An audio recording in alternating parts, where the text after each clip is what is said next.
ಸಚಿವರಾಗಿದ್ದ ಮಾನ್ಯ ನಾಗೇಂದ್ರ ಅವರ ರಾಜೀನಾಮೆ ಆಗಿದೆ. ಅವರು ರಾಜೀನಾಮೆ ಕೊಡಬೇಕು ಅಂತೇಳಿ ಭಾರತೀಯ ಜನತಾ ಪಕ್ಷದ ನಾಯಕರು ಕಾರ್ಯಕರ್ತರಾದಿಯಾಗಿ ಸದನದ ಒಳಗೂ ಮತ್ತು ಹೊರಗೂ ಹೋರಾಟವನ್ನ ಮಾಡಿದ್ವಿ. ಇದಕ್ಕೆ ಕಾಂಗ್ರೆಸ್ ಪಕ್ಷ ತತ್ತರಿಸಿ ಹೋಗಿತ್ತು. ಕಾಂಗ್ರೆಸ್ ಪಕ್ಷಕ್ಕೆ ಬೇರೆ ಮಾರ್ಗವೇ ಇಲ್ಲದೆ ಮಾನ್ಯ ನಾಗೇಂದ್ರ ಅವರನ್ನ ರಾಜೀನಾಮೆ ಕೊಡುವಂತೆ ಕಾಂಗ್ರೆಸ್ ಪಕ್ಷ ಮಾಡಿದೆ. ಇದು ಭಾರತೀಯ ಜನತಾ ಪಕ್ಷದ ಗೆಲುವು ಸೋಲಿನ ಪ್ರಶ್ನೆ ಅಲ್ಲ. ಒಟ್ಟಾರೆ ದಲಿತ ಸಮುದಾಯಕ್ಕೆ, ವಿಶೇಷವಾಗಿ ಪರಿಶಿಷ್ಟ ವರ್ಗಕ್ಕೆ, ಅವರ ಅಭಿವೃದ್ಧಿಗೆ ಇಟ್ಟಿದ್ದ ಹಣ ಕಾಂಗ್ರೆಸ್ ಪಕ್ಷ ಒಬ್ಬ ದಲಿತ ಮುಖಂಡನನ್ನೇ ಮಂತ್ರಿ ಮಾಡಿ ಅವರ ಮೂಲಕ ಲೂಟಿ ಮಾಡಿಸಿ ಕಾಂಗ್ರೆಸ್ ಪಕ್ಷದ ಚಟುವಟಿಕೆಗಳಿಗೆ, ಅಂದರೆ ಚುನಾವಣೆಗಳಿಗೆ ಮತ್ತು ಅನೇಕ ವಿಚಾರಗಳಿಗೆ ಬಳಕೆ ಮಾಡಿದ್ದು ಇವತ್ತು ಇಡೀ ರಾಜ್ಯದ ಜನರಿಗೆ ಗೊತ್ತಿದೆ. ಈಗ ಮತ್ತೆ ಅವರ ರಾಜೀನಾಮೆ ಕೊಡುವಂತ ಪರಿಸ್ಥಿತಿ ಯಾಕೆ ಬಂತು? ಅವರ ಮೇಲೆ ಹಿಂದೆ ಕೇಸ್ ಆದಾಗ ರಾಜೀನಾಮೆ ಕೊಡಬೇಕಾಯ್ತು.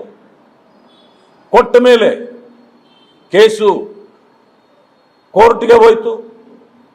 ಕೋರ್ಟಿನ ಆದೇಶದ ಪ್ರಕಾರ ಅವರು ಜೈಲಿಗೆ ಹೋಗಬೇಕಾಯ್ತು. ಜೈಲಿಗೆ ಯಾಕೆ ಹೋಗ್ತಾರೆ? ಮೇಲ್ನೋಟಕ್ಕೆ ಇವರು ದಲಿತ ಸಮುದಾಯಗಳಿಗೆ ಅಭಿವೃದ್ಧಿಗಿಟ್ಟ ಹಣ ದರೋಡೆ ಮಾಡಿದ್ದಾರೆ ಅನ್ನೋದು ಸಾಬೀತಾದ ಮೇಲೆ ಜೈಲಿಗೆ ಹೋಗಿದ್ದು. ಸಹಜವಾಗಿ 90 ದಿನಗಳ ನಂತರ ಅವರಿಗೆ ಬೇಲ್ ಸಿಗ್ತಕ್ಕಂಥದ್ದು ಸಹಜ. ಬಂದಿದ್ದಾರೆ. ಅವ್ರಿಗೇನು ಕ್ಲೀನ್ ಚಿಟ್ ಸಿಕ್ಕಿರಲಿಲ್ಲ. ಆ ಕಾರಣದಿಂದ ಇನ್ನೂ ಕೇಸಲ್ಲಿ ಪೆಂಡಿಂಗ್ ಇರುವಾಗಲೇ ನೀವು ಅವ್ರನ್ನ ಮಂತ್ರಿ ಮಾಡಿದ್ದು ಜನ ಅಲ್ಲ, ಯಾರೇ ಆದರೂ ಅದರ ವಿರುದ್ಧ ಹೋರಾಟ ಮಾಡಬೇಕಾಗಿತ್ತು. ಅದನ್ನು ವಿರೋಧ ಪಕ್ಷವಾಗಿ ನಾವು ಮಾಡಲೇಬೇಕಾದ ಕಾರ್ಯ ನಾವು ಮಾಡಿದ್ದೇವೆ.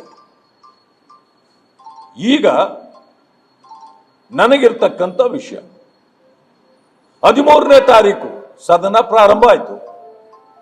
ನಾವು ಆವತ್ತಿನಿಂದ 27ರವರೆಗೆ ಸದನ ಇತ್ತು. ಇಷ್ಟು ನಾವು ಹೋರಾಟ ಮಾಡಿದ್ರು ನೀವು ತಲೆ ಕೆಡಿಸ್ಕೊಳ್ಳದೆ ಅವರ ರಾಜೀನಾಮೆ ಕೊಡಿಸದೆ ಇದ್ದಿದ್ದು ಯಾಕೆ? ಇವತ್ತು ಕೊಡಿಸಲಿಕ್ಕೆ ಕಾರಣ ಏನು?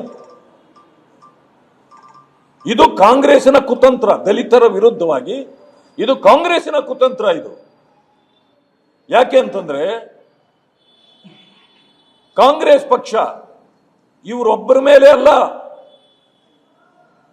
ಎನ್ ರಾಚಯ್ಯವರನ್ನು ಹಿಡಿದು ಬಿ ಬಸವಲಿಂಗಪ್ಪನವರಿಗೆ ಮಾಡಿದ ಅನ್ಯಾಯ, ಶ್ರೀನಿವಾಸ್ ಪ್ರಸಾದ್ ಅವರಿಗೆ ಮಾಡಿದ ಅನ್ಯಾಯ, KN ರಾಜಣ್ಣನವರಿಗೆ ಮಾಡಿದ ಅನ್ಯಾಯ,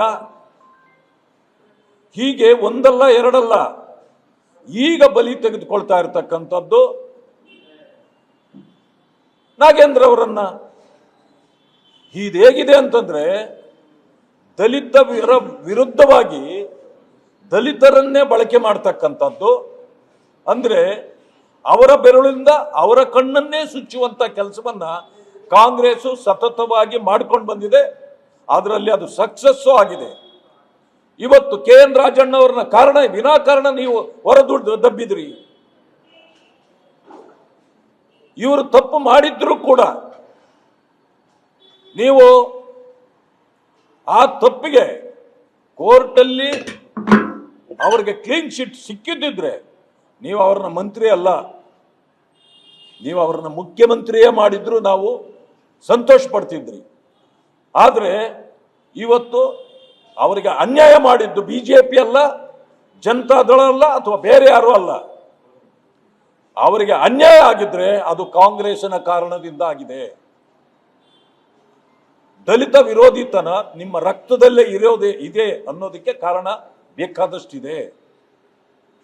ಈಗ ದಲಿತ